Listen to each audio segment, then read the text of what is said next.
Pois bem, primeiramente, bom dia, boa tarde, boa noite a todos. Bem-vindos a mais um O Som dos Trilhos. Dessa vez, Som dos Trilhos de número 17. Vou adotar uma sistemática diferenciada para os próximos programas.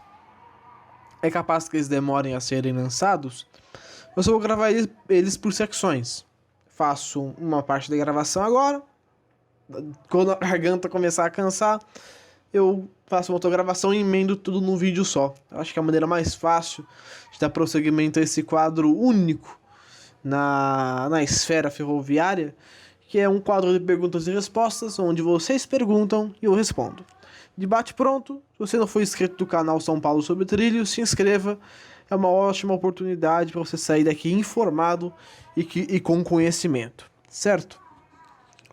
Vamos lá então, sem enrolation nem embromation. Marcos Silva faz a sua primeira pergunta aqui sobre a operação da linha 13. Nessa primeira fase, que vai até o Brás, aparentemente os trens irão estacionar na plataforma 8, correto?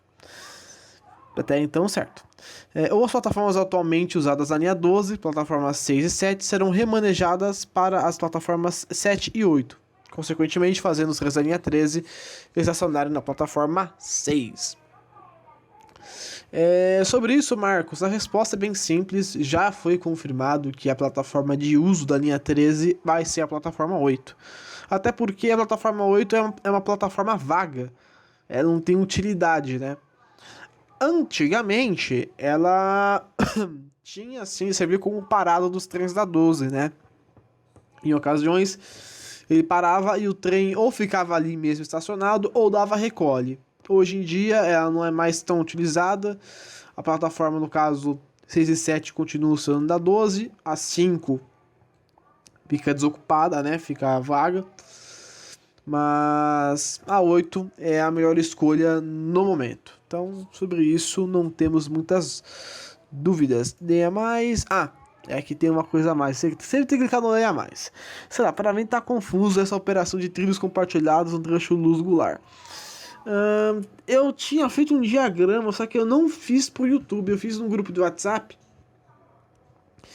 E existe ali uma MV entre Brás e Tatuapé, onde você consegue fazer a dupla transposição, porque você tem que fazer, além da transposição, você tem que primeiro fazer a transposição da 13 para 12 e da 12 para 11, certo? Então, fica bem difícil ali, né? Fazer todo esse processo, mas existe uma MV que permite fazer isso, né? Ela vai levar o trem na contramão da linha 11 e depois ele vai na via normal da linha 11, certo? É confuso de explicar, para mostrar mais complicado ainda, mas o centro de controle tem absoluto senso em relação às estratégias que eles vão fazer. Quanto a isso, eu não acho que eles vão pecar nessa manipulação de trens desse trecho de vias compartilhadas.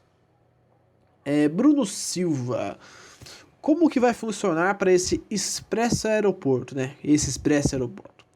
Ele vai sair do Brás ou Luz. Na linha 12 já tem placa de transferência para a linha 13. As vias vão ser compartilhadas.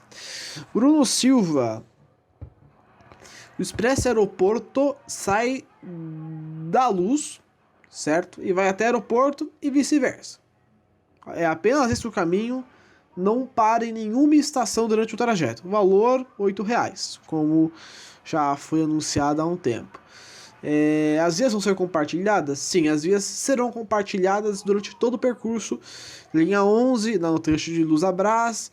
Passa de Brás, ele migra para a linha 12. E da linha 12 ele entra ali pela 13, né? Que é mais fácil. Mas as vias serão sim compartilhadas. Tem uma resposta aqui. Não tem não. Vem resposta, a resposta, não tem nada. Próxima pergunta do Rafael Oliveira. No mapa da rede da estação Luz da linha 1 aparece sem elevador. E a estação Luz da linha 4 amarela e da CPT aparece com elevador. Caramba. Ele colocou aqui um tempo. Vamos ver o que aparece aqui nesse tempo.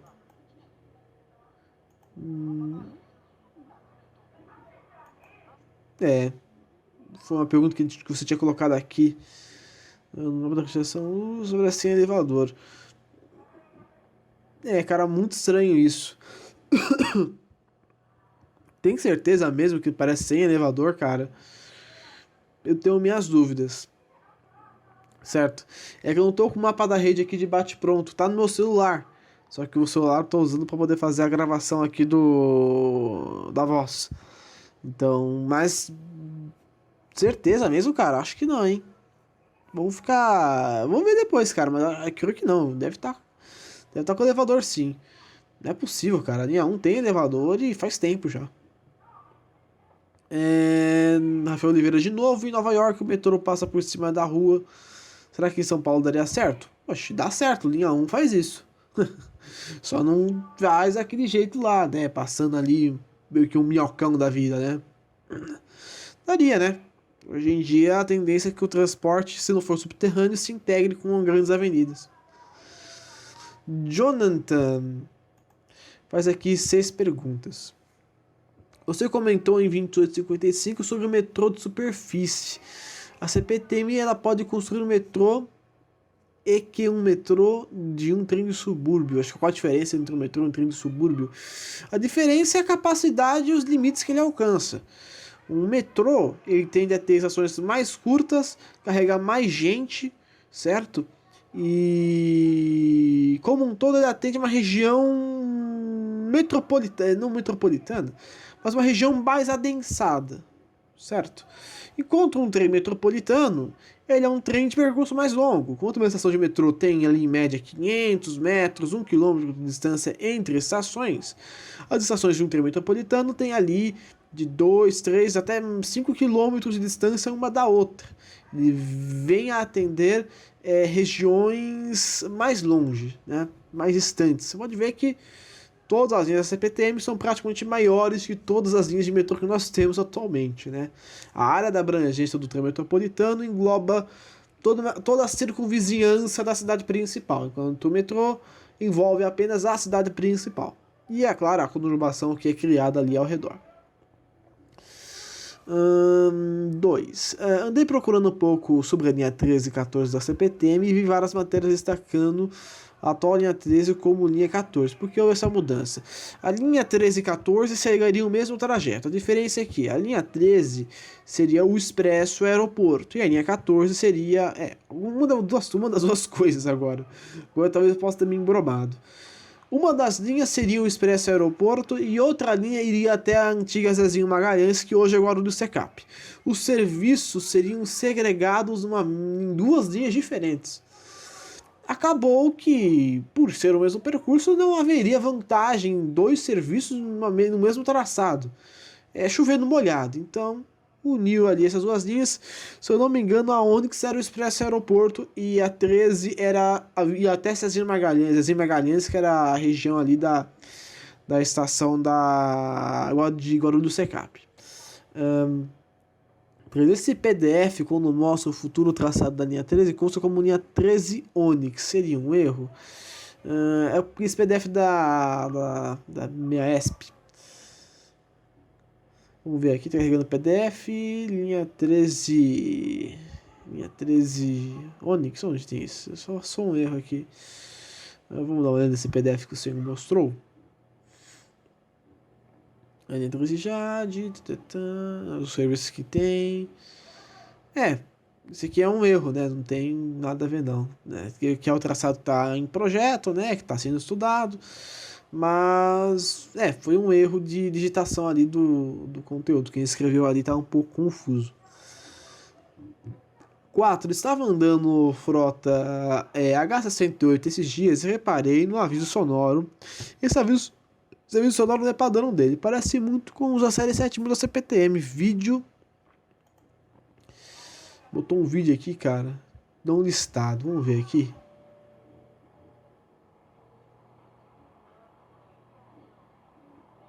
Hum,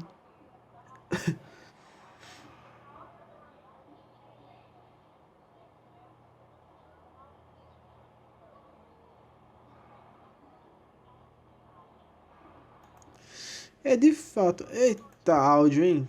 É complicado. Você vê que aqui é ao vivo, não tem problema com isso não. Pois é, eita, cara, aí que eu tenho que ordenar aqui. Isso, parei aqui em Jonathan, né? Eu deveria ter apertado para poder abrir nova guia, era mais fácil. Pois é, né, cara? Esse barulhinho inicial da PA que foi mostrado, né? Eu provavelmente no meio do vídeo eu vou mutar o vídeo. Então quem tá ouvindo não vai ouvir o APA. Eu faço isso para poder desincronizar o áudio do. Que aqui eu tenho dois áudios. Tem um áudio de um microfone que eu uso normalmente para outras coisas e o microfone principal. Eu acabo mutando o vídeo principal ali usando apenas o áudio base mesmo. Então, mas a PA é muito parecida com aqueles avisos mesmo dos 7000 dos próprios trens da CAF, né? Claramente o H é um trem da CAF, então não é tão surpreendente, mas é interessante ver que esses sons estão embutidos nesse tipo de trem também. 5. Gostaria de comentar uma curiosidade. Em meados de 2013 2014, deveria ter de 12 a 13 anos, o metrô passou em minha escola explicando sobre o projeto da linha 17 Ouro e o trecho Jabaquara. Quando eu perguntei para o funcionário do metrô sobre o trecho Congonhas-São Judas, ele me olhou com uma cara de como ele sabe dessas coisas. Foi engraçado, pois meus colegas ainda brincam comigo pelo fato de eu saber mais que o cara do metrô. Quando você vai ter uma palestra para o público geral, você não espera um tipo de pergunta como esse. Algo mais elaborado, né? Então, com 12, 13 anos, realmente você pode ter pego o cara de calças curtas. Com certeza ele já sabe desse tipo de coisa, mas ele não poderia dar uma resposta ali muito contundente. Justamente por causa que, como representante, ele não pode dar uma notícia fora do padrão, né? Mas é interessante, né? A garotada mais nova tá curtindo o hobby, só que tem que ter prudência. Ultimamente tem gente aí que tá fazendo coisa errada e não é bacana. Mas as novas gerações estão surgindo. Eu lembro que eu voltei pro metrô, eu voltei pra ferrovia faz pouco tempo, né? Faz uns 3 anos mais ou menos que eu voltei para a ferrovia, porque até então não tinha mais contato com a ferrovia, né? Esse canal foi criado sendo o auge desse hobby, desse gosto que eu tenho. Mas enfim. Número 6, no último som dos trilhos, um camarada tinha comentado sobre a numeração 23 dos ônibus. É quando uma linha de ônibus SP-Trans faz parte do trajeto da linha original e para ou começa da linha base. Aí você comenta aí, Jonathan, eu não sei de nada sobre ônibus. Algum dia talvez eu venha procurar saber sobre estruturação de linhas e alimentação de sistemas. Mas sobre o ônibus, máquina, eu não gosto. Eu não gosto porque polui muito. Juarez Santiago. Ali na Lapa tem duas estações, uma da 8 Diamante e outra da 7 Rubi. Será que não poderia unificar as duas para fazer baldeações? Um abraço. Sim, Juarez. A tendência é de que exista futuramente uma única estação Lapa. É um projeto grande, é um projeto extremamente complexo. Vai ter uma repercussão de enormes proporções no sistema, mas não tem previsão para sair, por causa que é um projeto gigante, certo? Eu já ouvi como comentei por cima, só vão fazer unificar tudo quando tiver uma linha de metrô nova passará na Lapa. Será que o projeto do futuro? Obrigado pela resposta. Projeto do futuro e não, vai ser um projeto, não é só simplesmente unificar. A distância entre as duas lapas e a faixa de domínio da linha 7 e linha 8 é uma distância grande, então você não pode brincar com esse tipo de coisa. Possivelmente teremos uma segunda Barra Funda, é uma possibilidade. Mas, né, veremos, né? Não temos ainda projetos concretos em relação à Nova Lapa. João Vitor faz aqui 10 perguntas, João Vitor. Vamos lá, então. Previsão de alguma linha que passará pela Avenida Celso Garcia? Por enquanto, não. Seria interessante, mas por enquanto nós não temos ali muitas informações de novas linhas. A avenida planeja-se linhas para a Zona Leste, né? em breve, é uma área de destaque, né? Mas até então, no panorama atual, sem previsões. 2. Linha 3 de Jade seria melhor passar pela Marginal Tietê, terminando em Barra Funda, assim as pessoas tivessem uma integração lá em Portuguesa Tietê, na rodoviária. No começo da linha 13, no projeto dos anos 2000, feito no governo Mário Covas, a linha 13 seria justamente isso, uma linha que passaria pela Marginal, se integraria com o Campo de Marte e teria um ramal que desceria até o aeroporto de Congonhas. É uma coisa que você não faz noção de ideia como é que é a coisa. Seria interessante pela intermodalidade. Eu ainda acho que a linha 13 seria melhor aproveitada se tivesse parada na Barra Funda para aproveitar o terminal rodoviário. Mas decidiram parar na Luz, então fazer o quê? Né? Mas seria uma boa ideia. 3. Fala-se também da linha 11 Coral ir até São José dos Campos, a linha 8 até Sorocaba, a linha 7 até Campinas. Seria viável? Seria viável você fazer um serviço próprio para esses destinos. Você estender a linha 11 Coral, linha 11, como nós temos hoje, Luz até Estudantes, até São José, você destrói toda a característica de trem metropolitano que a CPTM faz. Lembrando, por que a CPTM não expande até Campinas? Falam, é perto, é isso, é aquilo. A questão de você estender muito esse trem, tendo a característica de trem metropolitano, é a grande defasagem que você vai ter no trecho. Você não consegue manter um trecho nessa característica. É muito complicado. Então se criam trens regionais, trens que são de longo percurso, rápidos e com poucas paradas. O trem longo percurso para Campinas, por exemplo, o alta velocidade, São Paulo, Lapa, talvez, se eu não me engano, né? Será Lapa, no caso, a estação principal. Pegaria Jundiaí, pegaria, se não me engano, Valinhos, Campinas, Viracopos, Americana. A distância entre as estações, em alguns trechos, chegam a vir mais de 20 km, né? Outros trechos passam dos 10. Então, é uma característica diferenciada. Já existe planejamento para isso, mas não com o nome de linha 8, linha 7. É um novo conceito que há de ser implantado futuramente, né? Mas, lembrando, né? Alguns trechos serão reutilizados, mas outros não. Então, tem essa diferença também. Falam também no aeroporto NASP. É verdade? No aeroporto NASP. Aí eu já não sei. Não compreendi a questão. João Vitor, reformule no próximo programa, por favor. No aeroporto NASP. Eu lembro da VASP. A VASP que era estatal, aeroviária de São Paulo, né? Só que foi pro saco junto com a FEPASA. 5. A linha 1 azul, 3 vermelha, tem chance de ter expansão nelas ou está muito saturado? As linhas 1 e 3, sobretudo a 3, eu acho que elas já têm a característica plena delas. Elas já atingiram o seu nível pleno. O que nós precisamos fazer não é expandir elas mais, mas fazer com que elas se integrem com outras linhas. Porque se você expande muito, você acaba não dando conta da demanda que já existe. Isso é muito complicado. Existia uma intenção de um prolongamento da linha 2, da linha 1 até Guarulhos, isso muito tempo atrás, e um prolongamento da linha 3 vermelha até Guaianazes.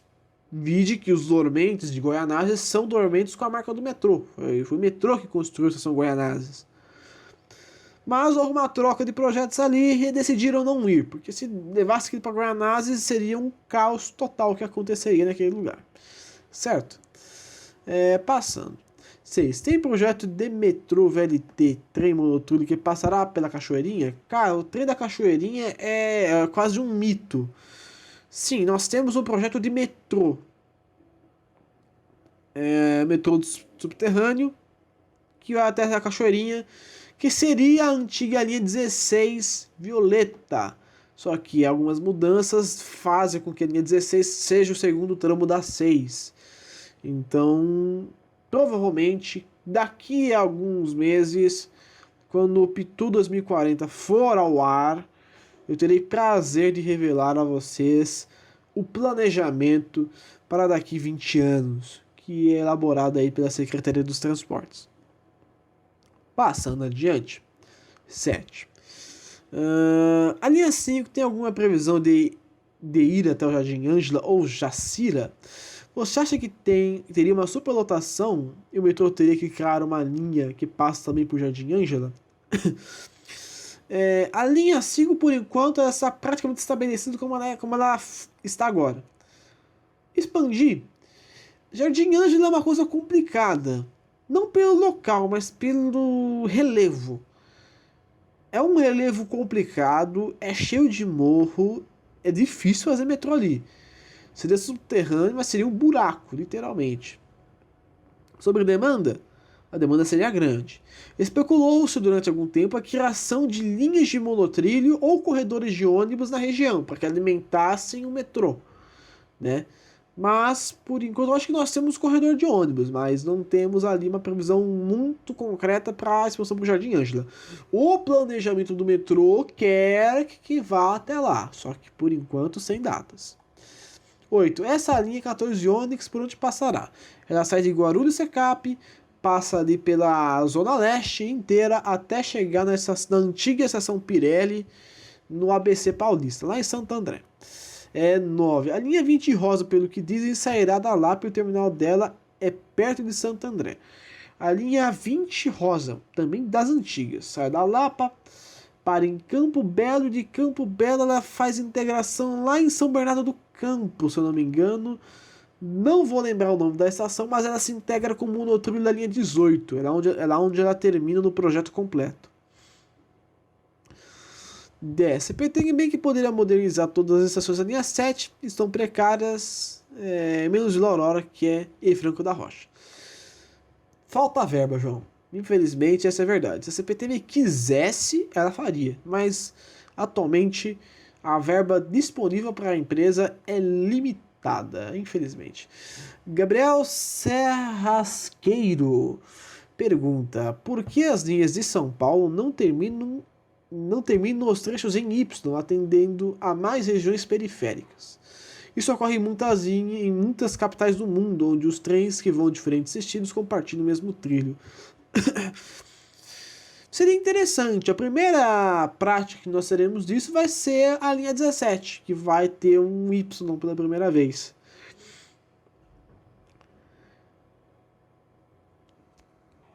Pois bem, uma pequena interrupção, mas voltamos aqui. A gente estava comentando sobre as linhas em Y. Seria interessante, né? Eu acho que para São Paulo poderia criar um certo gargalo, né? Eu acho ainda que linhas unitárias ali, com um traçado único, com uma rede pré-determinada, seria o ideal.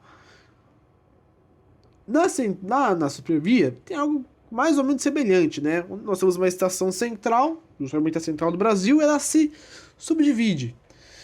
Poderia acontecer isso, né? Só que eu creio que não na mesma linha, e sim com uma outra linha diferente. Sai da estação tal e faz um leque, por assim dizer. Eu acho que pra mim, na minha visão, é mais viável. Daniel Gropo, não entendi bem ao certo. Existe algum projeto de trem passando por Barueri, Osasco? Por exemplo, saindo da linha 7 em direção à linha 8, 9 e 4, passando por Alphaville, por exemplo. 4? Acho que é um erro aí, hein, cara. O que nós temos não existe um projeto que integre a linha 7 com a 8, porque aquele meio ali, entre Barueri e a região de Franco da Rocha, Caieiras ali, aí acho que fica Cajamar, Santana de Parnaíba, aquele lugar é vazio, aquele lá não tem demanda não, aquele lugar é reduto industrial hoje em dia. A linha de Alphaville foi prometida faz muito tempo já. Ela sairia, pelo menos no que se prevê, de Antônio João ali, né, ou de propriamente Carapicuí, de Barueri mesmo, e faria um laço ali pela região de Alphaville, né? Mas um ramal saindo de outras linhas, não. Por enquanto não, né? O que de fato nós temos é uma possível integração dessa linha com a linha 4, já que é a linha que vai, é o famoso Arco Oeste, a linha que sai de Taboão da Serra e passa até a região de Alphaville. Então vai complementar ali o projeto. Alan Freitas, o senhor Cavala aí, um dos co-criadores do Mr. Gerdau, essa peste que assola os grupos de WhatsApp. Show sempre com as notícias. Obrigado, Alan, você está sempre aqui. É uma honra. Luiz Felipe faz 4 perguntinhas. Primeira, essas séries tipo 7000, 7500, que são bem parecidas visualmente com os 9900, etc. A CPT moderniza eles para homologar em outra frota. Ou esses atuais são 100% novos?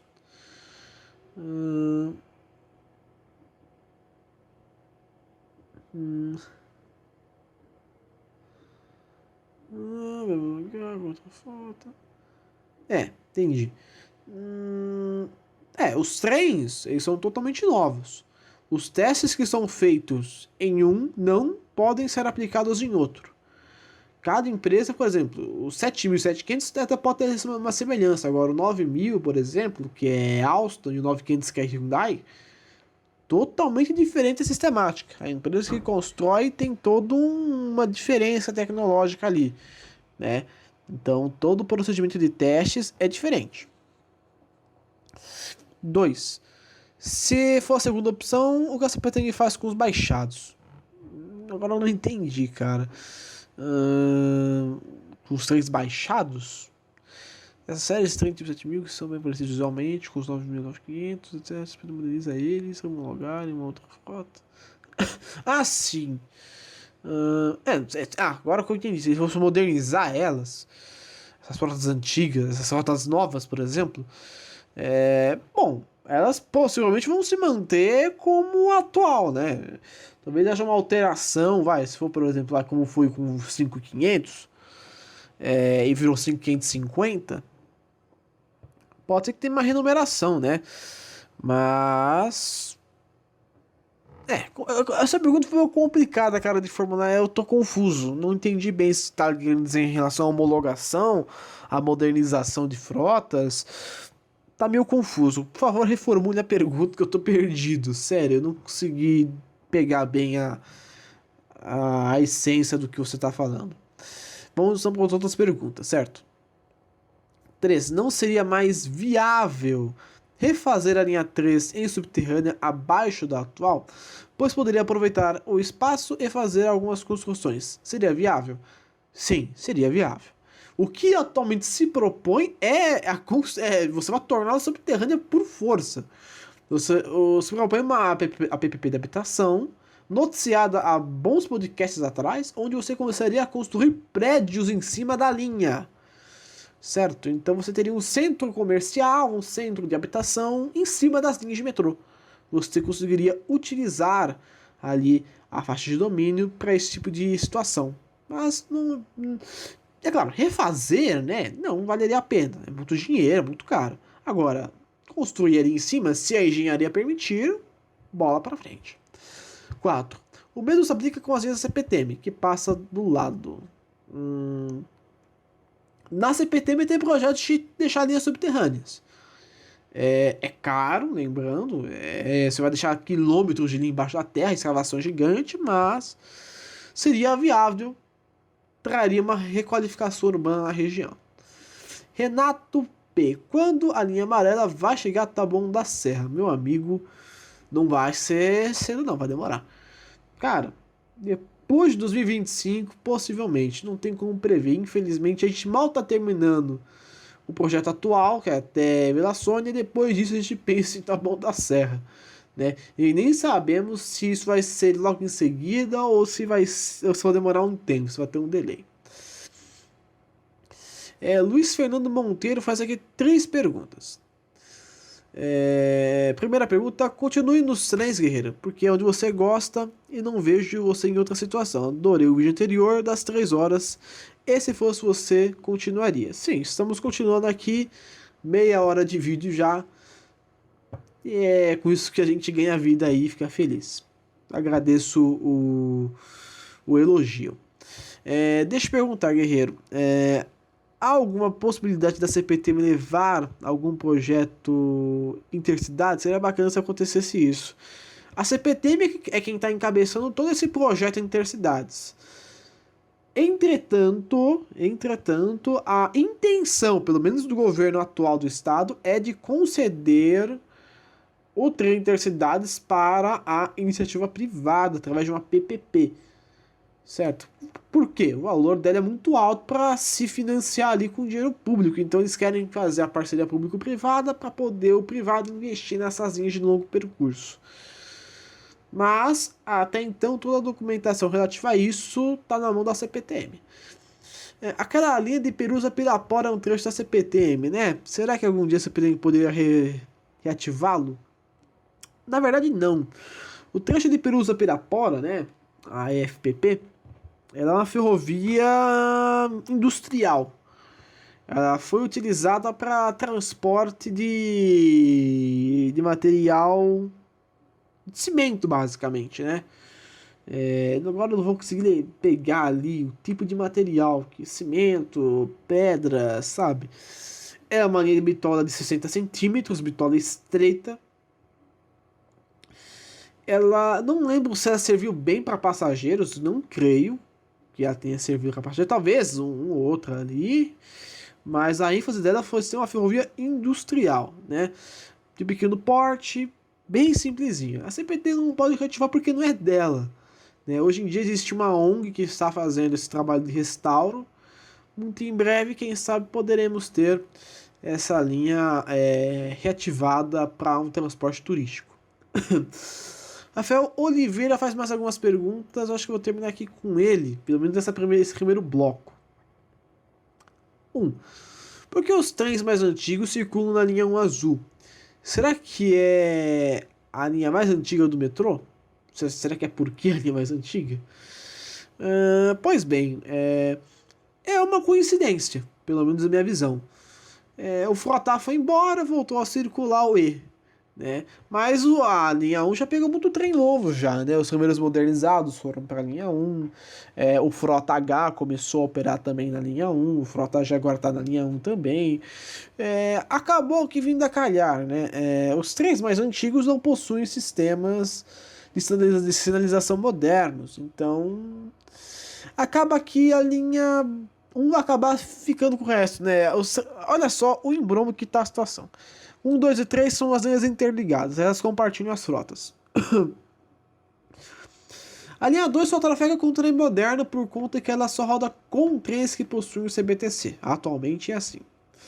A linha 3 ela roda com trens novos, mas em especial trens com portas largas, frota G e frota H. O que sobra fica na linha 1, né? Então o frota E foi para lá, o L, JI também estão ali, então, né, acabou ficando esse resto, né, são estratégias que são adotadas e acaba que vindo a calhar que os trens velhos acabam sendo as sobras ali para a linha 1, né, e aí também é porque a linha 1 é mais antiga, claro, né, mas não tem relação direta, eu acho que é uma grande coincidência de fatos. A linha 14 Onix vai ser linha de mão inglesa ou mão francesa? Possivelmente mão inglesa, certo? Trens trafegando pela esquerda. Mas não é uma certeza, é o que leva a crer. A CPT é toda mão inglesa, né? Só acho que a linha 8 que é mão francesa. 3. É verdade que essa ação Jardim São Paulo Ayrton Senna teria um terminal de ônibus? Não sei. Não me consta esse tipo de informação, mas eu creio que não. Não teria por que ter um terminal de ônibus em Jardim São Paulo. É uma estação do meio ali. A política de transporte, pelo menos a versão atual, é de que todo terminal de linha tem que ter um terminal de ônibus acoplado a ela. né? Então, em teoria, o Jardim São Paulo Ayrton Senna não deveria ter. Se antigamente foi pensado, aí eu já realmente não desconheço, né? Já não posso te informar com precisão.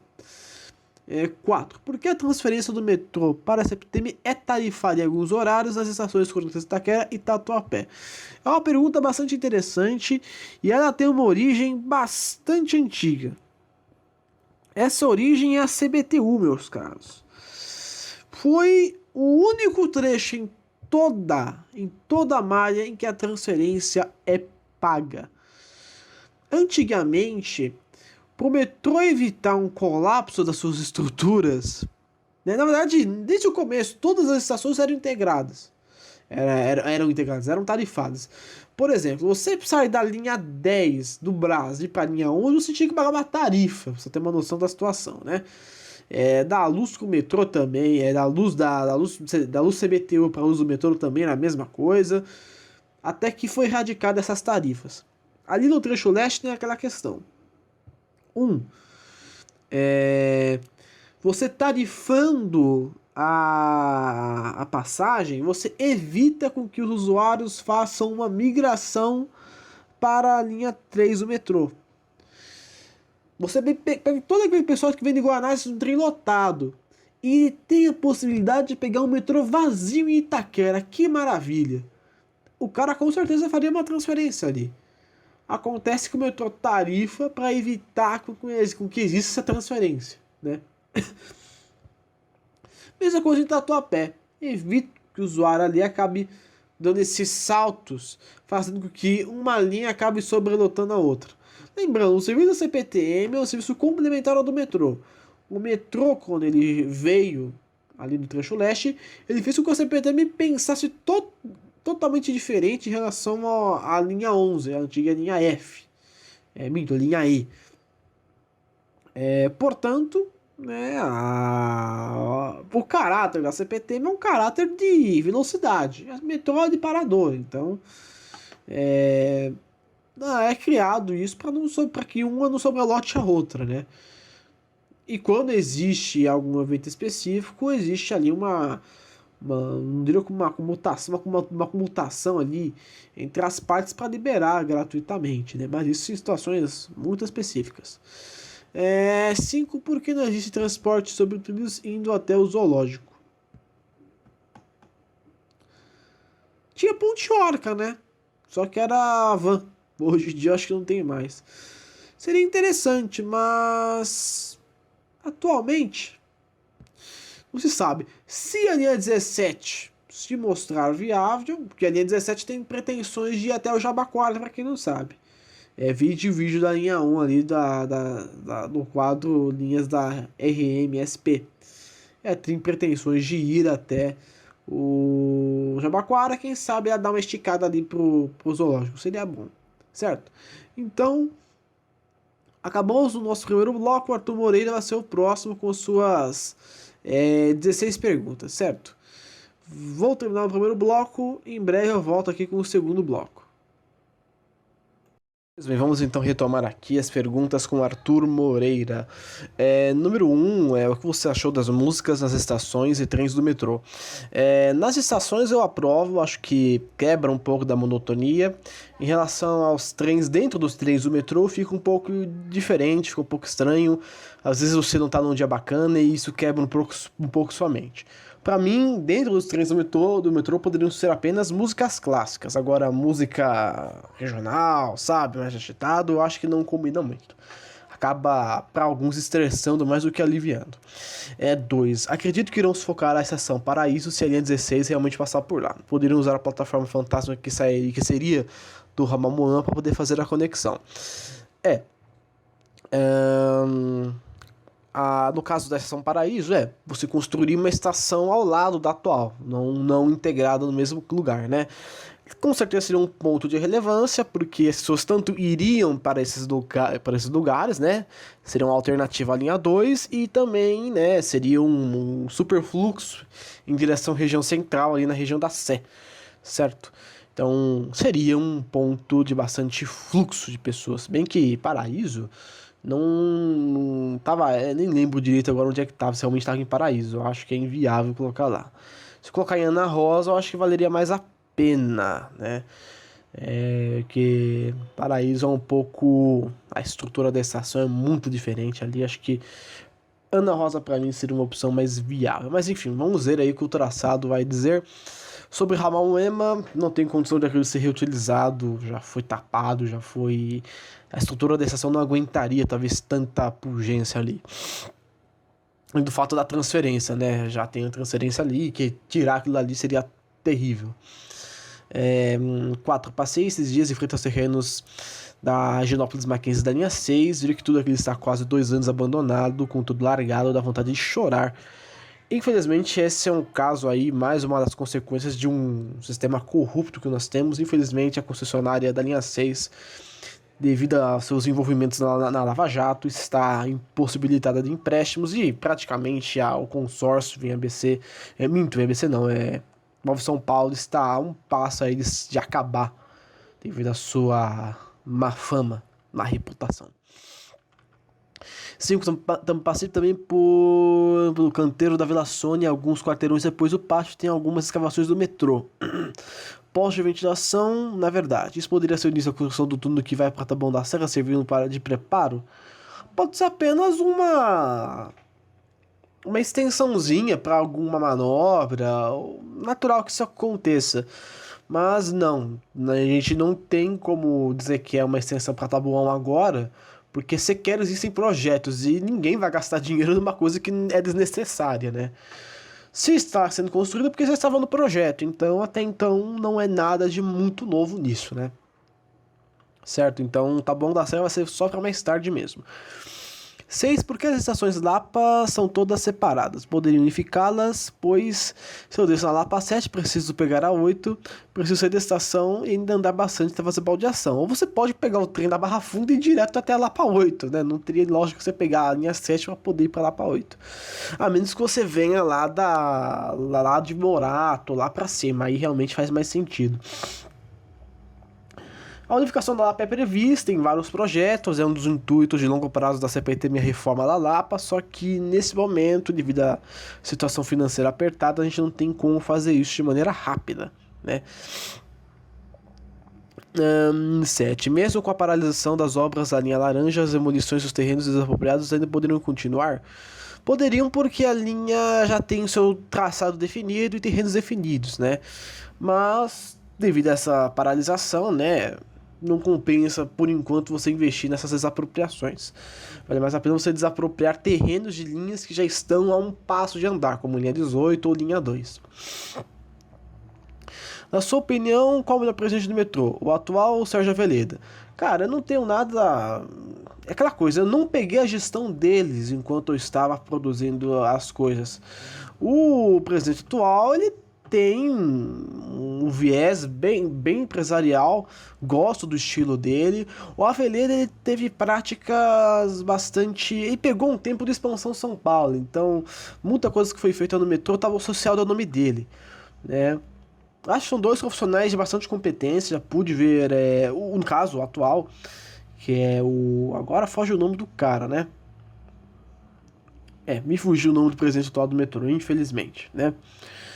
Já vi ele já presencialmente ali em reuniões, na inauguração de Higienópolis Mackenzie. É um profissional que está bastante preocupado com os rumos do metrô daqui para frente, né? Vai ficar marcado aí pelas inaugurações da linha 5, né?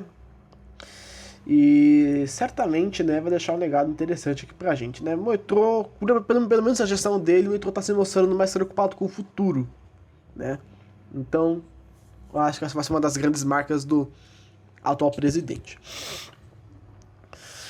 9. Cairia bem em São Paulo o metrô expresso como em Nova York, por exemplo. Das 17 estações da linha vermelha, os trens parariam em apenas 5 e quem preferisse seguir no esquema pinga-pinga teria 2 opções. É viável. É viável porque você concentra a demanda dos principais pontos, você desafoga estações, né? Só que você tem que lembrar, no horário de pica isso é impossível, porque você entuxa 51 trens na linha vermelha e você não consegue ter fluxo, sabe? Então, atualmente, não teria tanta vantagem, né? por causa da maneira como o sistema foi concebido. Se tivesse uma linha auxiliar, aí até a gente pensaria nisso, mas como não tem, complica um pouco. 10. O que você acha que funcionaria em São Paulo um esquema que funciona no Rio? De algumas estações funcionarem em dias específicos, como por exemplo, a estação São Judas funciona só de segunda a sexta, enquanto Conceição funcionaria nos fins de semana e feriados. Na minha opinião, eu acho que não daria certo. Com certeza não daria certo. Você constrói toda uma estrutura de metrô para poder usar só em 2 dias da semana? Ou em dias úteis? Não vale a pena. Acho inútil, a população com certeza reprovaria esse tipo de situação. Né, a ideia genial do Metrorio. Eu, na minha opinião, não concordo com isso, acho isso um absurdo. Pretendem colocar portas de plataforma na CPTM? Os projetos atuais não prevêem portas. Talvez depois que a gente tiver algum CBTC instalado, algumas estações podem ter algum preparativo diferente, mas por enquanto, sem previsão, sem planos para esse tipo de tecnologia na CPTM. Em Nova York, os VSEs do metrô são disfarçados, ou seja, aqueles prédios típicos que bem conhecemos têm em seu interior máquinas e saídas de vento. Quem passa não percebe o que é, nem percebe. Em São Paulo daria certo, acho que ficaria melhor do que aquelas torres feias. Bom, atualmente elas não têm mais aquela característica tão visível. Mas daria certo sim, você talvez qualificar o entorno ali. Mas lembrando que pelo caráter de ser de emergência, né, o entorno ali tem que ficar isolado, né. Mas daria certo talvez uma requalificação urbana, né, um tapa ali na estrutura para deixar mais bonito. Vamos lá então, com o repasse da linha 5 para a CCR via mobilidade, os funcionários que eram do metrô públicos passarão a ser funcionários privados, ou seja, repassados para a iniciativa privada, ou eles irão para outras funções dentro do metrô. Por serem funcionários públicos, eles não podem ser repassados, até porque ninguém aceitaria passar por esse tipo de humilhação. Você sair de uma empresa pública de alto renome para uma empresa privada e ganhar menos e trabalhar mais, acho que ninguém em sua consciência queria isso. Vão todos ser realocados para outras linhas, linha 2, linha 3 e linha 1, certo? Os funcionários da Via Mobilidade são funcionários próprios, pelo menos nada a criticar em relação a eles, mas com certeza a comparativa ali é totalmente surreal. O funcionário do metrô é muito mais remunerado, muito mais recompensado do que um funcionário da iniciativa privada. Isso é fato consumado já compara com a própria Via 4, que tem ali seus cargos com salários abaixo da média praticado pelo setor público. 14. Quando o Serra anunciou a linha 6 de 2008, ao invés de ir até São Joaquim, ela iria até Vergueiro. Prova disso está na propaganda eleitoral do Serra para prefeito em 2012, porque ocorreu essa mudança. Vergueiro, cara, uma coisa tá errada aí. Vergueiro e São Joaquim são próximas, então metrô talvez tenha visto. Eu acho que é melhor deixar ali em São Joaquim, que é mais fácil. Eu acho, porque o esquema ali do Pinga-Pinga tá interessante. Você tem uma integração em Luz, São Bento não tem. Sé tem, Liberdade não tem, São Joaquim tem, né? Vergueiro não tem, e depois vem Paraíso, né? Então, para dinâmica, isso seria mais interessante. Uma estação com integração, outra sem integração, sem integração, sem. Creio que tenha sido por isso, mas a ideia original pode ter sido outra. 15. Porque atualmente as novas estações do metrô estão sendo construídas em modo VCA do que o posto convencional. É mais fácil, barato, mais seguro. Depende do tipo de lugar, do tipo de situação. Estações em VCA são estações que têm uma profundidade menor, você já começa a construir a estrutura de maneira mais simples, certo? Né, já tem um espaço. No posto normal não é muita diferença não, só que às vezes você abre 2, 3 postos seguidos, né? Como um todo...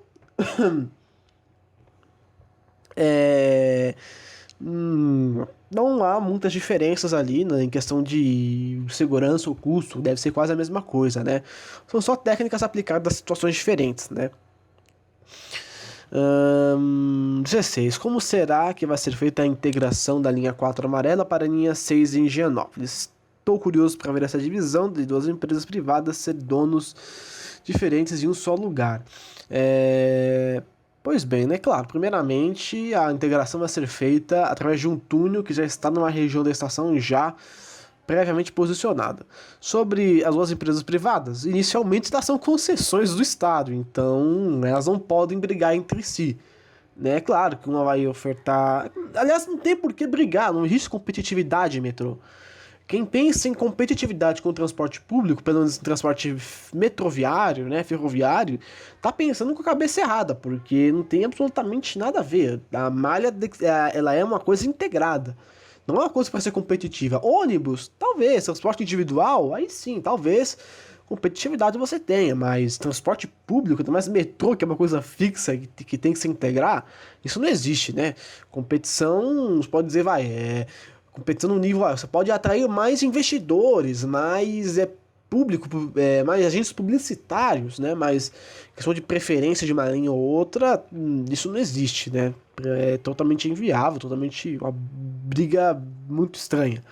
Certo, então, Rafael Oliveira manda aqui, mandou o link do Via Trolebus, a estação Liberdade. Essas mudanças de nome nas estações são bastante desnecessárias. Eu acho isso uma palhaçada. O governo deveria inaugurar mais estações ao invés de mudar o nome das outras existentes.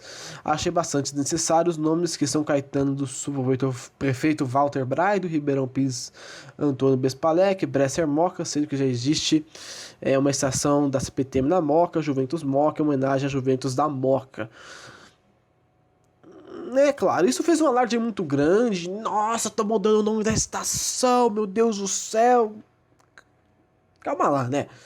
Não é lá, vai, esse bicho de sete cabeças. É claro que é uma mudança desnecessária, que interfere em gastos para o Estado, é algo que não deveria ser posto, tendo em vista o nosso cenário atual.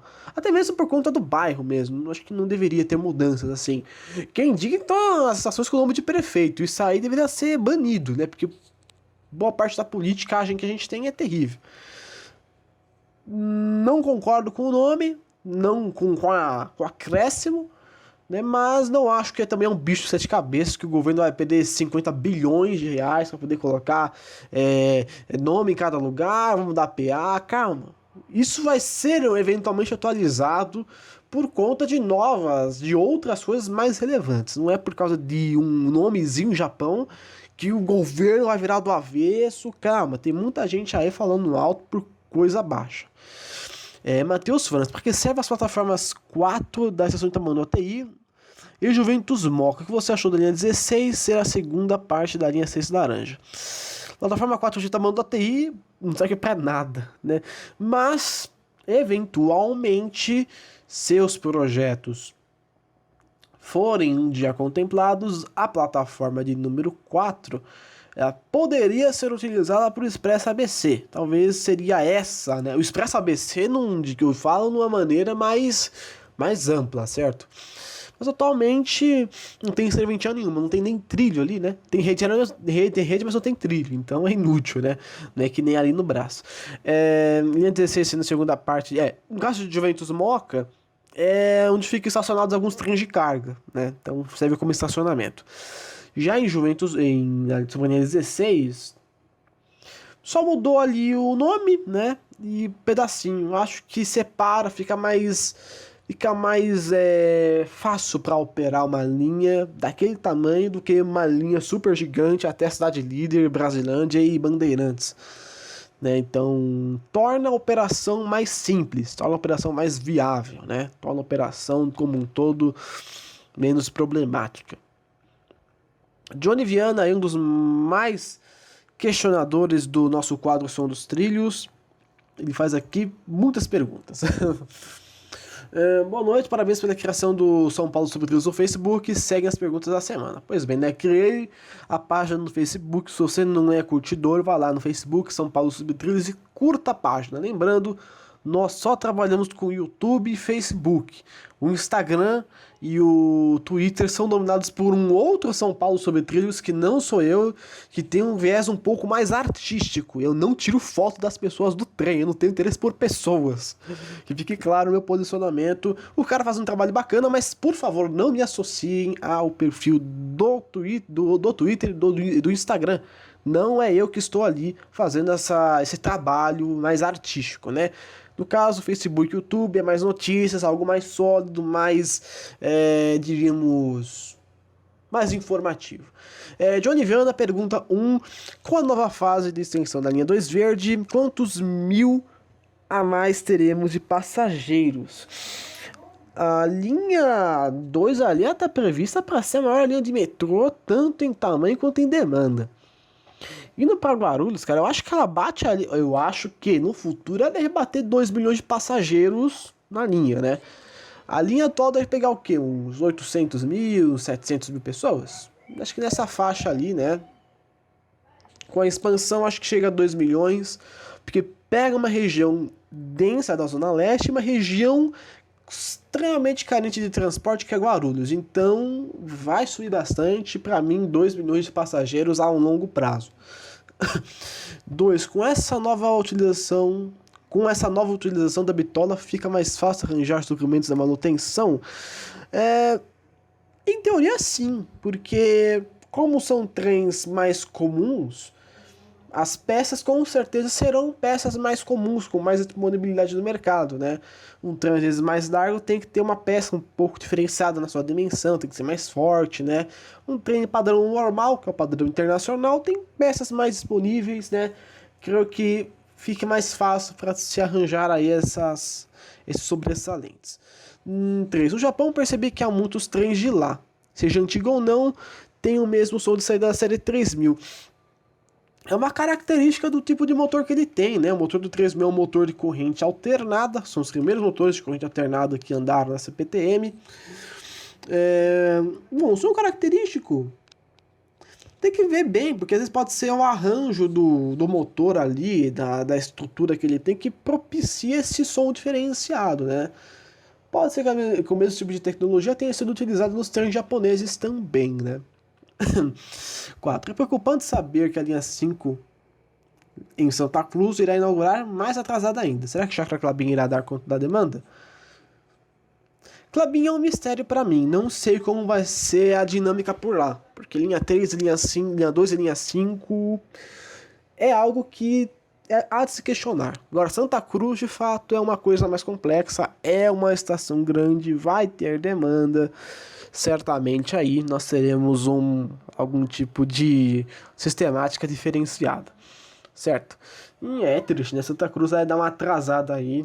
A previsão é que entregue ainda esse fim de mês, mas sem uma previsão ali consistente. 5. Do meu ponto de vista, o serviço Connect até a Luz Parador até o Brás irá atrapalhar o desempenho das demais linhas, independente do sistema de sinalização ser bom ou não.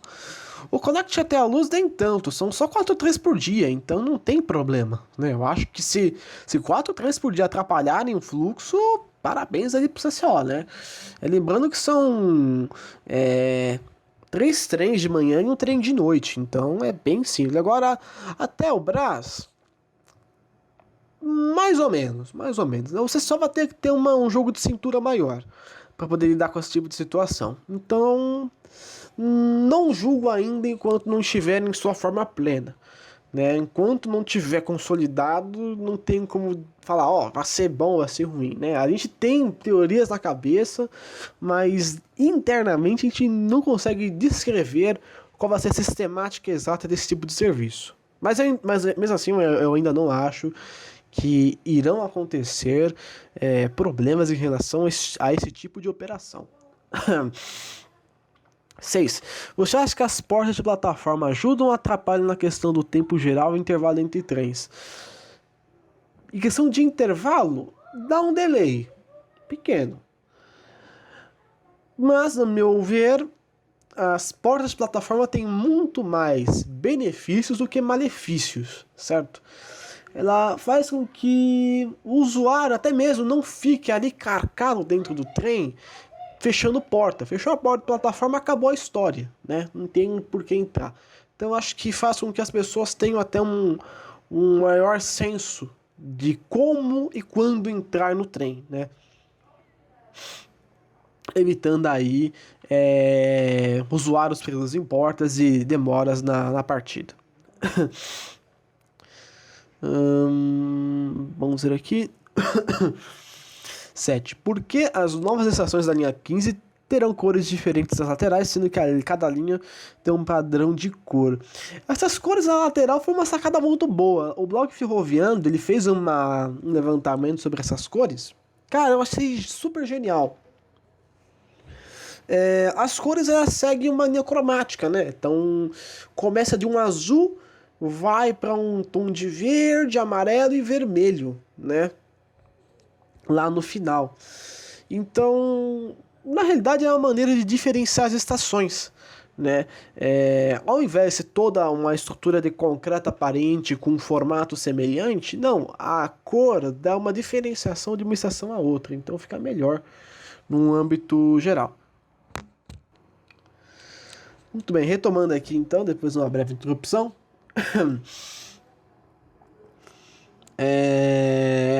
Vamos para a 8ª questão.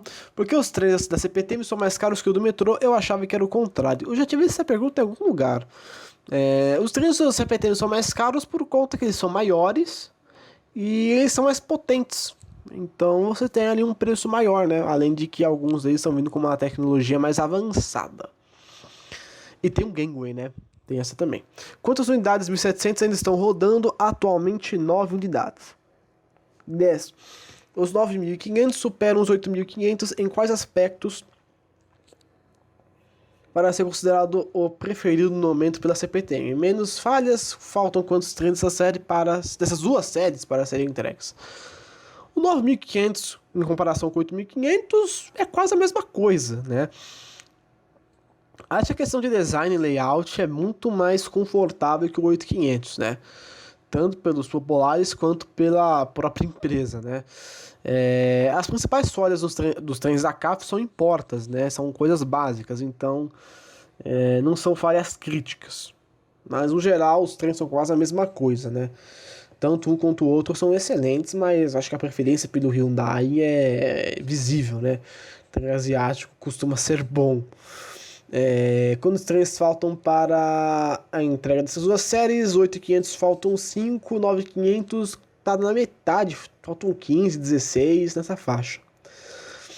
11. A população do ABC está se acostumando com 7.500, mais com 7.500, independente dos pontos negativos. Alguns 2.100 estão ficando apenas parados no pátio de Mauá. Se você tem trem novo para poder botar para rodar, vale mais a pena, né? Você acostuma a linha, matou os sistemas e faz com que os maquinistas tenham um treinamento ali, tenham uma maior vivência com o tipo de trem. Em qual região do interior de São Paulo merecia ter um VLT trafegando que não atrapalhasse o trânsito? Atrapalhar o trânsito vai atrapalhar, isso aí é um fato. Ajudasse na mobilização daquele trecho, atendesse pontos turísticos. Cara, um monotrilho circular no centro de São Paulo, pra mim, é o ideal. Certo? Eu acho que é o que mais ajudaria, né?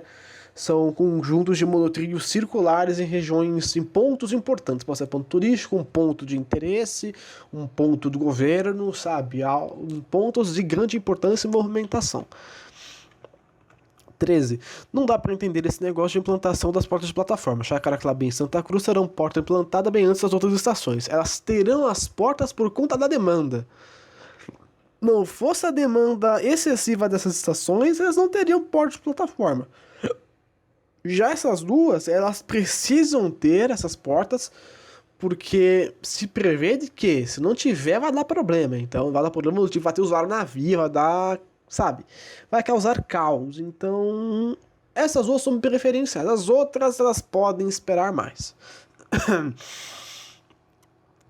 Seria viável porta de plataforma nas estações Brás Luz Barra Funda da CPTM?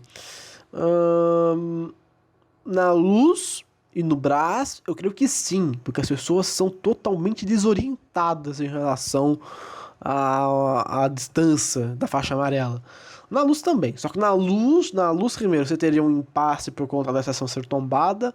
Na Barra Funda e no Brás, não haveria um impasse em relação a isso. Não poderia ser instalado sem problema, só precisaríamos ter ali um ajuste fino na questão da parada, né? É algo a se pensar para um futuro bem mais distante. Atualmente não é prioridade da CPTM as portas de plataforma. Sinalização do VLT de Santos é inteligente no trecho final, e a maior parte dos sinais o mesmo tem que ficar parando bastante, conforme vídeos e visão de cabine. Bom, não tenho como opinar muito sobre o VLT, nunca andei ele, vi pouco, por sinal, mas a sinalização ela tem que se adequar junto com o tráfego, então você tem ali um maior índice de paradas no longo do trecho.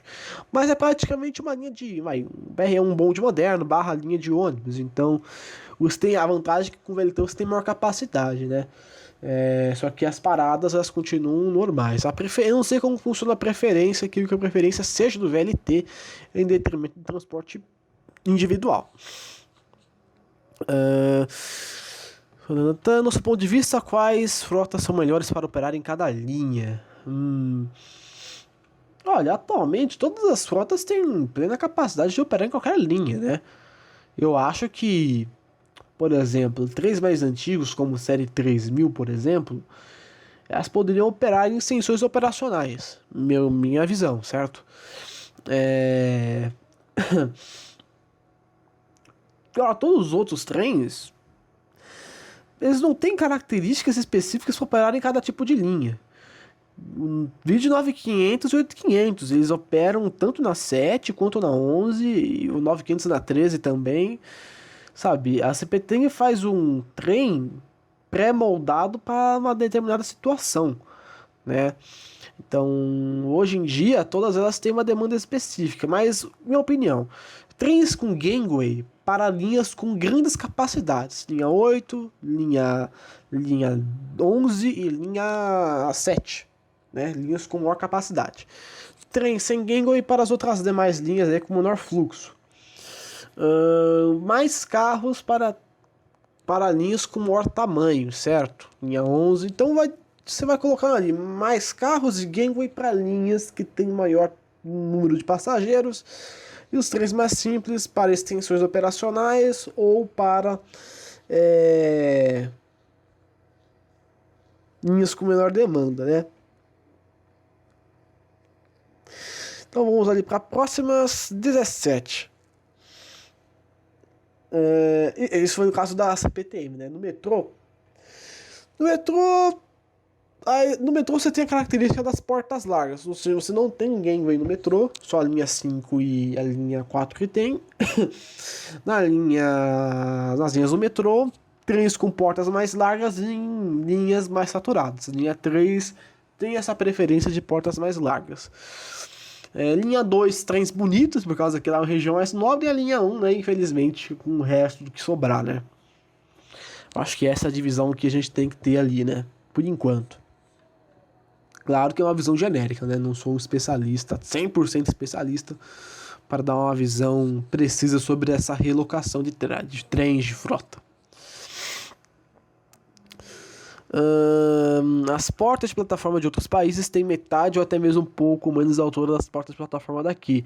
Seria até econômico colocar em estações que fossem fora do subterrâneo, com médio e pouco índice de passageiros. Ainda acho que as portas de plataforma alta são ideais, porque brasileiro é um ser que não tem educação como um todo.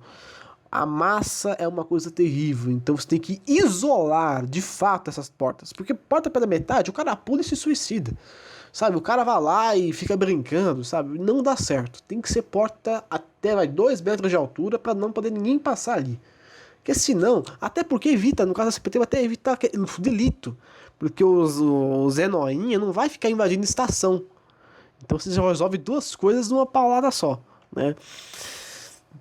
Mas porta de plataforma tem que ser alta. Nem em estação remota, tem que ser todas altas. Não tem que ter exceção nenhuma, cara. Na minha opinião, é claro.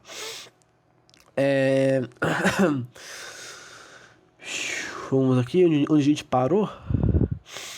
Percebi que cadê? Plataforma pela metade, certo? 18. Percebi que em muitos trechos da CPTM existem estruturas para segurarem fiações, porém em muitos locais essas novas estruturas estão apenas implantadas e sem uso. Fica meio que dinheiro jogado fora.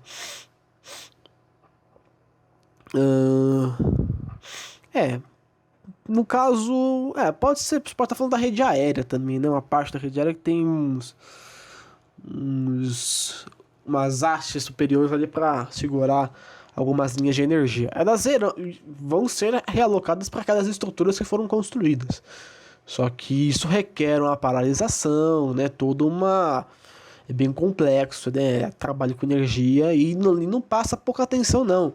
Aqueles fiozinhos de cima ali passa mais energia até do que a rede aérea. Então, o pessoal que não fica esperto ali, brinca com aqueles fiozinhos em cima, que o pessoal toma um choque ali, toma um tranco e vai pra conhecer os trens ali do nível superior, né?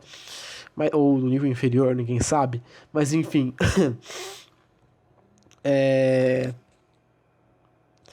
Acho que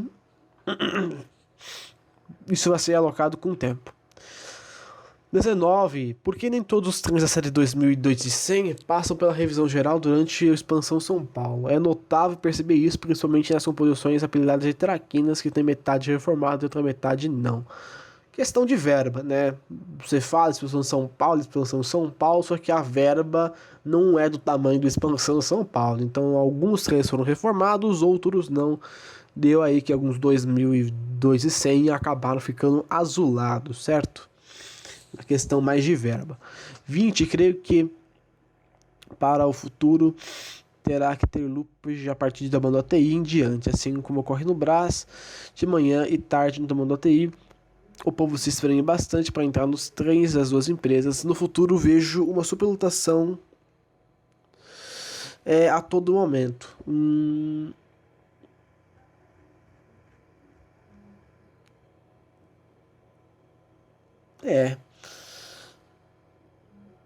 looping tamanho do ATI. Não sei se é tão viável não, cara. Talvez até Santo André é mais viável. Porque também ATI é um ponto de parada, mas até Santo André é mais viável. Porque boa parte dessa é em Santo André. Tamanho do ATI nem tanto.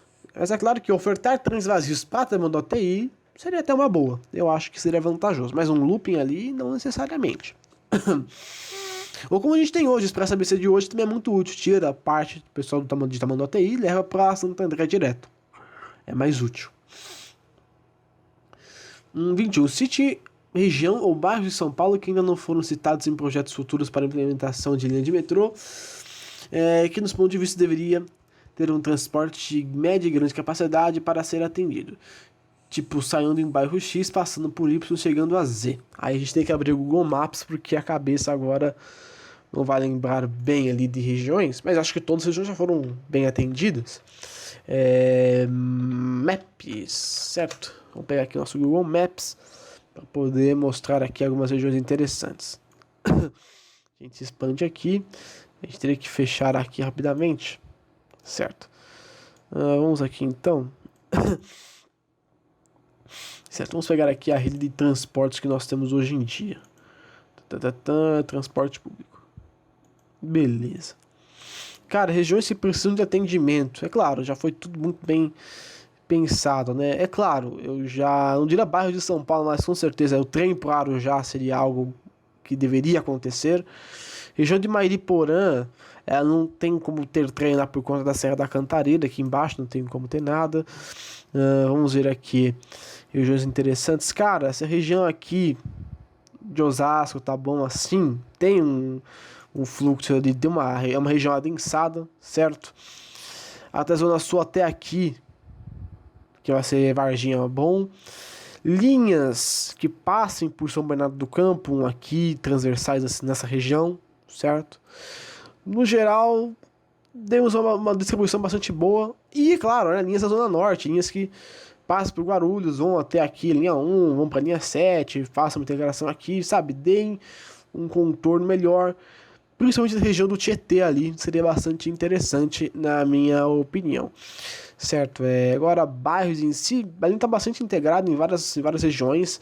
Região o oeste e sul de São Paulo é bem atendida. Veja aqui, por exemplo, as linhas dessa região. Olha como a gente tem mais densamento aqui do que aqui nesse lado, né? Aqui está bastante aberto, você pode esticar um pouco para cá, sabe?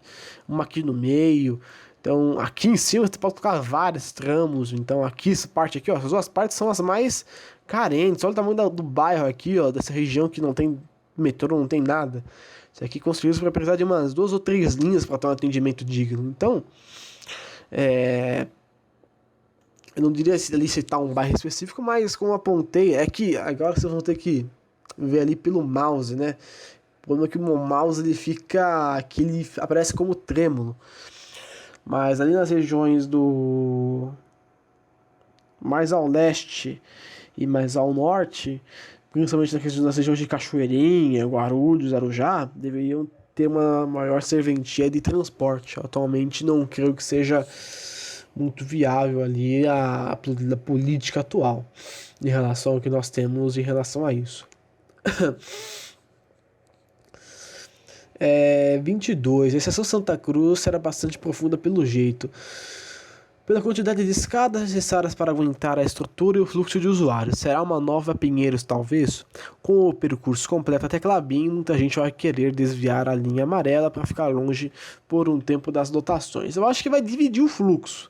Quem for esperto talvez pegue ali a estação de Pinheiros normalmente. Mas é claro, se você tem uma ligação direta com o seu bairro, você vai preferir essa ligação direta. 23. Já reparou que as estações antigas da CPTM têm as plataformas maiores no comprimento e menores na largura? As novas estações, a situação é o contrário no dimensionamento, menores no comprimento e maiores na largura. As novas estações já estão vindo com uma característica de você conseguir deixar mais usuários ali presos na plataforma, certo? Você não precisa de uma plataforma tão longa, até porque o trem não tem essa necessidade de ter um espaço tão grande como era antigamente. Agora, hoje em dia, plataformas mais largas fica melhor para você poder atender de maneira satisfatória todos aqueles usuários. Você deixa eles ali esperando num espaço mais confortável, mais amplo. 24. Existe previsão para início das obras do trio regional Santos a São Carlos, São Paulo? Que a linha será paralela com a 10 Turquesa até Santo André, e de lá até Santos será subterrânea por cerca de 30 km, e a maior parte dela reta, chegando já no trecho final em São Vicente e Santos será algumas curvas. Será conexão com o VLT? Aliás, falando do VLT, tenho vontade de conhecer esse modal. Esqueça totalmente essa história de túnel de 30 km passando pela Serra do Mar. Isso é inconcebível para um país como o Brasil. Não tem condições. É uma rampa descendente de 30 km, saindo ali da região de Mauá, indo até São Vicente, ali perto do estuário. É bizarra. A pessoa que teve essa ideia aí tem que repensar.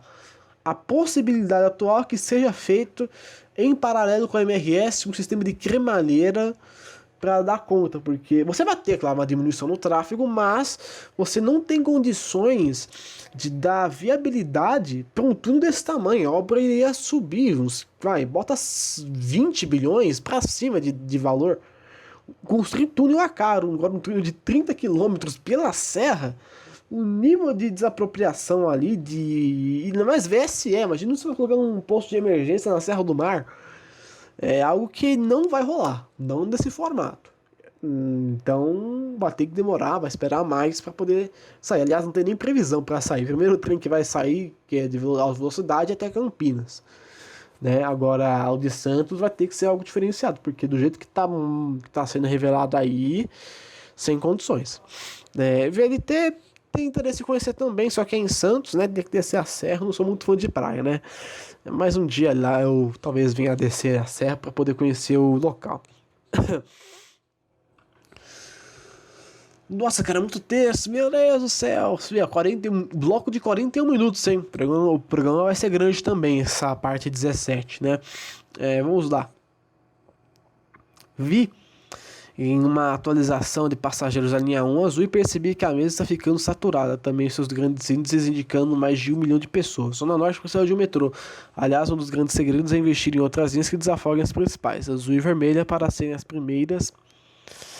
Além de serem as primeiras, são as troncais para passando o centro, indo para o norte, sul, leste, oeste. Realmente a linha 1 tá se mostrando bastante densa. Linha 13, sem discussão. Linha 1, a tendência é que piore a situação quando a Lilasa entrar em operação. Eu estava olhando essa semana vídeos da visão das cabines dos condutores de VLT. Percebi que há uma diferença enorme entre o VLT de Santos comparado aos da Europa. Claro que aqui é muito novo e lá existe há muito mais tempo, mas além da mudança visual dos percursos, a estrutura por onde percorre parece muito diferente, sinalização, etc. Não tenho como dizer. Se fez uma análise própria, eu nunca cheguei a ver um vídeo de VLT lá fora, mas aparentemente ele é um pouco mais incluso no ambiente onde ele está, né? Tanto porque na Europa, como um todo, existe um respeito pelo trânsito maior do que aqui no Brasil, em São Paulo. Então, às vezes você não precisa criar uma segregação tão grande para o trem. O trem consegue ter um tráfego melhor, né? Eu não sei qual é a sinalização do VLT, se é CBTC, se é algum tipo da TC, se ele é TO ou não, né? Mas, aparentemente, parece que por lá, devido até mesmo ao nível de educação das pessoas, os trechos são mais, diríamos, mais simplificados, mais integrados com o ambiente onde ele está. Vamos lá então. 27, cara, cansa, mano. Você pensa que falar por 40 minutos direto não cansa? Cansa. É um trabalho complicado.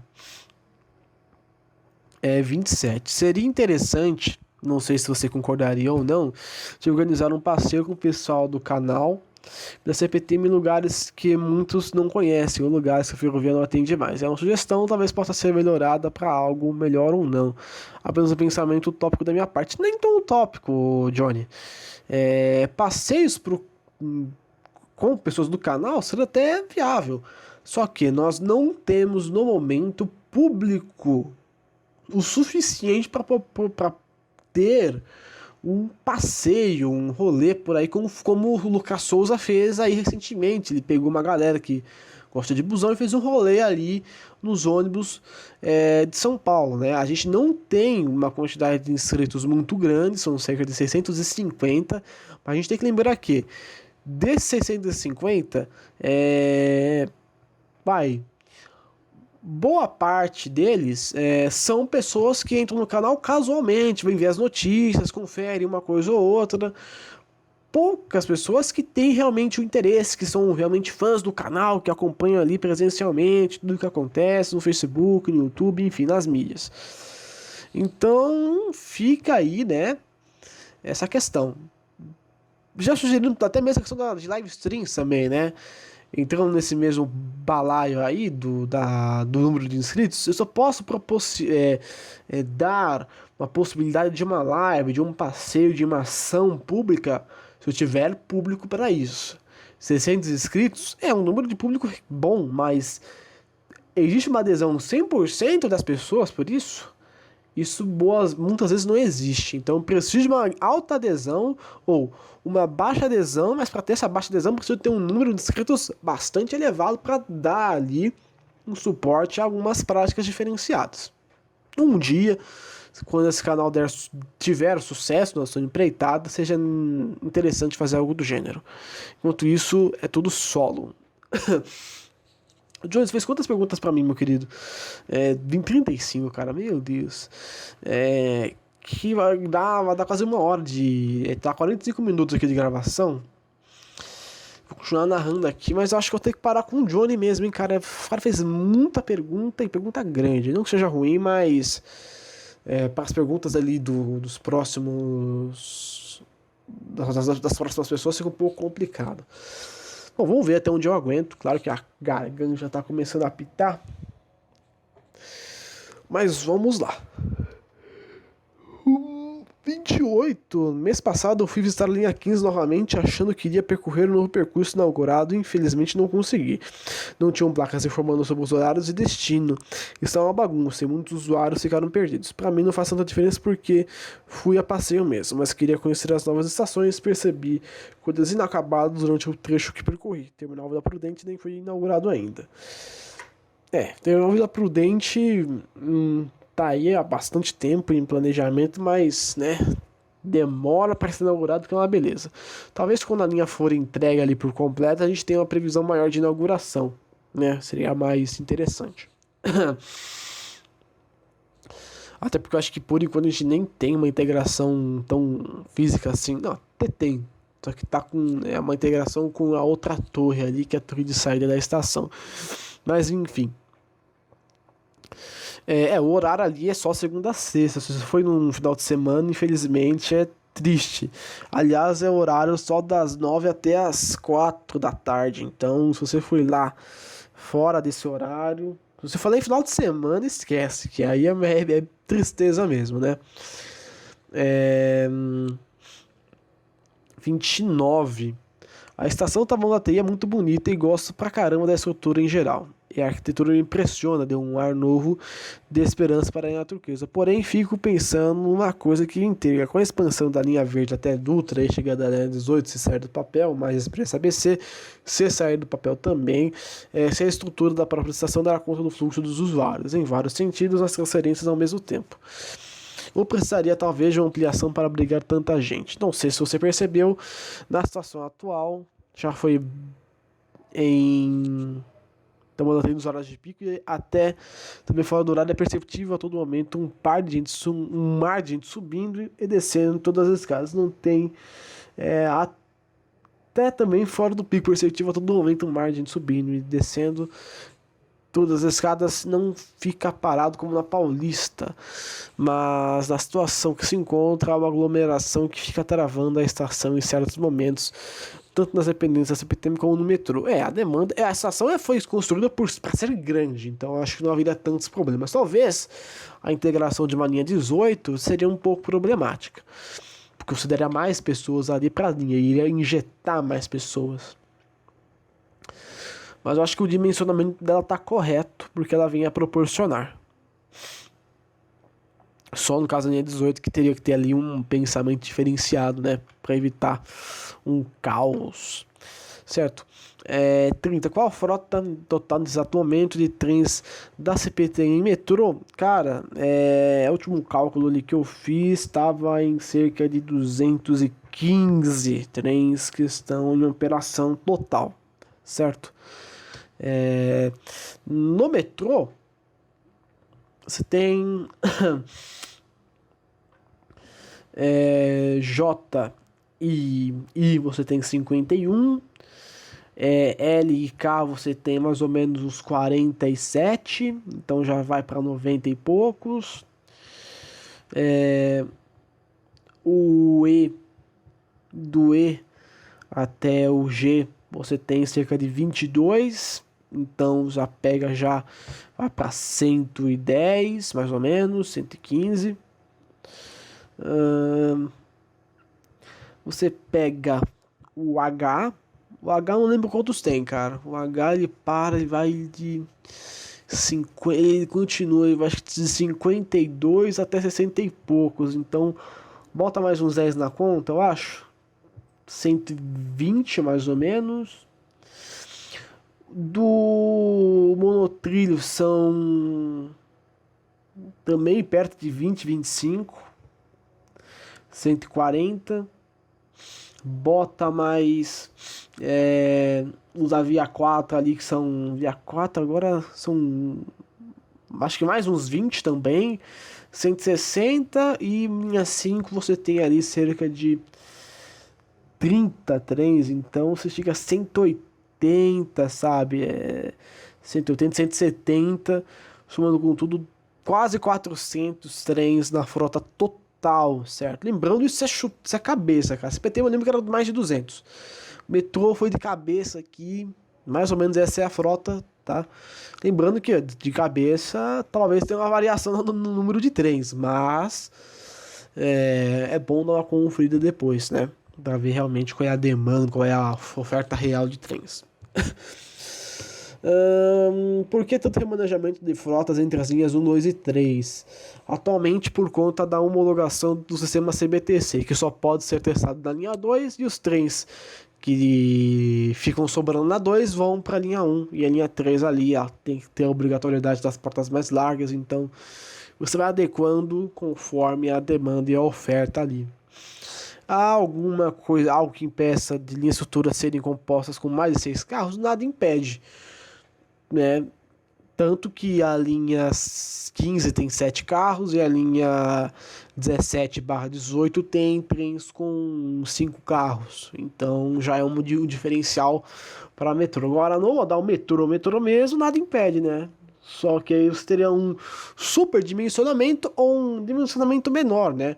Um nem é infra, agora o sufixo de pequeno, né? Mas seria uma estrutura diminuta. Não sei se é viável, tendo em vista ali o que linhas de metrô vem a proporcionar. Em Tóquio, todas as plataformas das estações ferroviárias possuem uma dimensão muito maior do que em São Paulo. E lá, por mais que existam muitas linhas, lá a lotação continua sendo grande. Que em São Paulo tivessem mais linhas, continuaria sendo lotada também. Tóquio é uma questão complicada, é uma das maiores metrópoles do mundo, uma das mais densas, tem muito transporte, mas é claro, você vai ter linhas de saturação. Eu não sei como funciona de maneira profunda o sistema de transporte público de Tóquio, mas as pessoas deveriam usar alternativas. Se Tóquio não deu mais alternativas aos usuários, é preciso que ela dê. Nem que se faça. Problema de fazer linhas subterrâneas em Tóquio é terremoto, então é complicado. Mas realmente, cara, agora. O que eu sugeri até, faz uma linha subterrânea sobre os eixos atuais, ou uma linha elevada por cima dos eixos atuais. Só que a gente tem que pensar que, claro, tem terremoto e, né, a questão tectônica no Japão é terrível, né? Ela tá em cima do círculo de fogo, você não pode fazer uma linha ali com tanta seguridade, né? 34. Você não acharia? Só que esse prazo para a reforma de Santo Amaro com a linha Lilás atendendo até Chácara Clabim se torna complicado porque é uma pressão maior do que o prazo para a construção? Vi plantas, cortes, elevações em perspectiva de como ficará. Não é uma obra tão simples, ainda mais por ser em cima de um rio com pessoas circulando a todo momento na estação.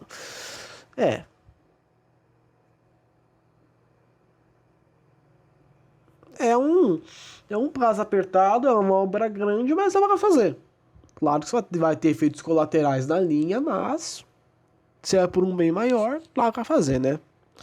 Aliás, o concessionário já está ciente disso, né? Ela vai ter que custear essa obra. 35. Analisando vídeos dos VLT que circulam na Europa, o que me impressionou mais foi a velocidade que os mesmos conseguem atingir. Praticamente do metrô, tudo com que está em seu entorno é bem distribuído. A sinalização é inteligente, o transporte público é priorizado nos faróis, ele circula por vias elevadas, superfície e alguns trechos em subterrâneo. Muito flexível, essa adaptação é mais barata para a implantação, fora o reforço da espessura do asfalto, que é bem maior que a daqui.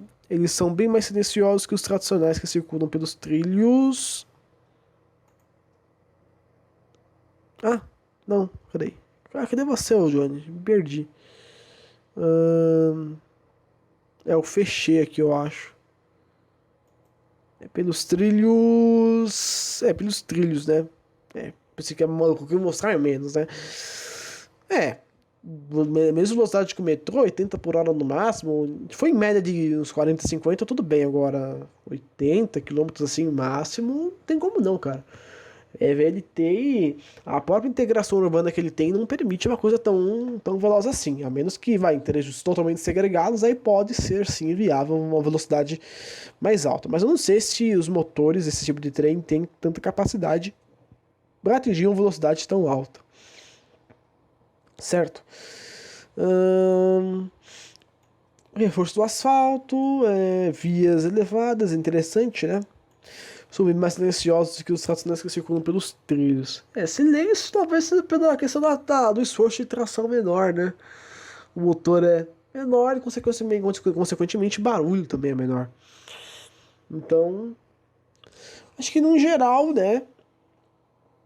Se eu tiver uma via segregada, o respeito das pessoas no trânsito, você consegue fazer com que o VLT se torne um modal preferencial para ligações internas em bairros, certo?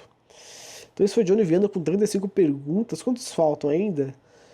Falta pouco, cara. Falta pouco. Vou fazer aqui as últimas perguntas. Então, Diego Metro Ferroviário 1, você acha que tem alguma probabilidade da série 9000 ir para a linha 12? Não só há a probabilidade, como ela irá para a linha 12. É algo que prevê ali o plano de realocação da frota para esse ano. 2. Se uma concessionária de mobilidade acha que vão trocar a pintura da frota F e P, P já está sendo trocado, F é questão de tempo. Marcos Gomes Carvalho, existe a possibilidade de algum dia a CPTM reativar a antiga estação Roosevelt para alguma possível linha futura que chegará até aquela região? Bom, Roosevelt e Brás hoje em dia é a mesma coisa, né? Não creio que exista a necessidade de expansão da estação, né, como ela está hoje. Eu acho que a Roosevelt atual já está no seu limite máximo. Talvez deixar alguma das linhas ali, a entrada delas em subterrâneo seria interessante, mas isso numa visão de longo prazo, né? Mas reativar algumas das plataformas desativadas da estação Roosevelt não dá, porque aquela área ali da antiga estação ela hoje é usada como estacionamento pela CPTM, né? Rafael Oliveira, como seriam as fotos do metrô se fossem desconsiderados os trens antigos e trens das linhas 4, 5 e 17? Cara, você fez uma lista aqui. Seria como é hoje, cara.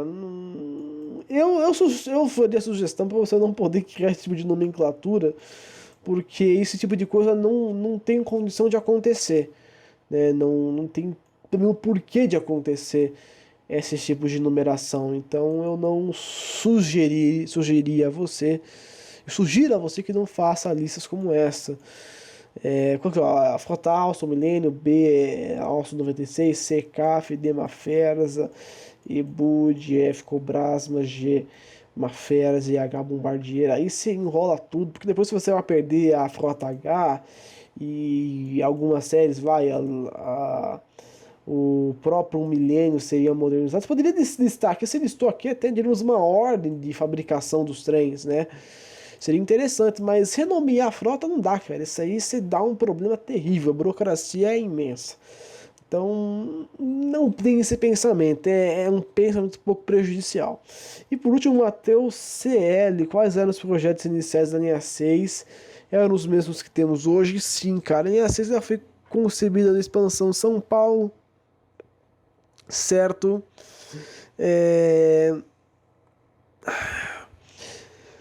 Ela não teve muitas alterações até hoje, né? Agora a gente está vendo essa alteração da segunda parte da linha, que vai ser separada, vai virar a linha 16 violeta, enfim. Mas desde o começo já se pensava em entender Brasilândia passando pela região da Lapa e indo até ali a região de São Joaquim para futura integração, certo? Então é isso aí. Esse é o som dos trilhos de número 17.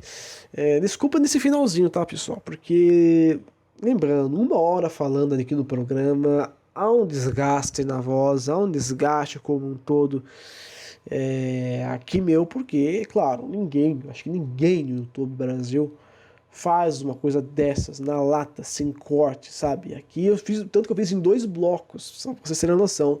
Um bloco eu fiz ontem, outro bloco eu fiz hoje. Então vai dar mais de 1 hora e meia de programa nesse Som dos Trilhos, capítulo 17, certo? No caso dos textos grandes do Johnny, eu espero que minha dicção tenha ficado boa, porque se ele texto tão grande ali, cara, chega a descer o suor ali. Então eu peço até mesmo, você pode fazer uma análise, mas por favor, perguntas mais sucintas, mais dinâmicas. Você pode deixar um texto ali elucidando, como o Johnny deixou ali o dele, falando sobre o VLT na Europa, sobre a velocidade, sobre a sinalização, sobre a velocidade, questão de ruído, certo? Mas textos muito longos acabam por prejudicar o programa. A gente passa mais tempo falando a pergunta do usuário, da pessoa, do que respondendo a pergunta do mesmo. Então, por favor, resumo das perguntas, sejam objetivos nos seus questionamentos, nas suas falas, certo? É isso aí, agradeço a todos que ouviram o nosso podcast 17 até... Podcast não, né? Nosso É quase um podcast, né? Mas enfim, nosso programa sobre os treinos 17 e até o nosso próximo encontro.